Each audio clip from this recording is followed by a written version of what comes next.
खारगाव गोविंद पदक कोलीवाडा एक नावाजलेलं गोविंद पदक रोहातून एक नावाजलेलं गोविंद पदक वादळ आहे वारा आहे पाऊस आहे पण त्यांच्याकडे मेहनत सुद्धा तेवढीच आहे आणि तो गोविंद पदक निश्चितच जर 7 जणांची यशस्वी सलामी जर केली तर या पावसामध्ये निश्चित पाऊस सुद्धा त्याला रोखण्याचा प्रयत्न करतोय पण या पावसाने गोविंद पदक हा थांबणारा नाहीये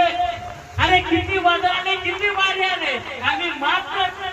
रटून राहिलो एका ठिकाणी थांबून राहिलो आणि आम्ही उभे आहे 5 थर उभे 6 थर पडलेले आहेत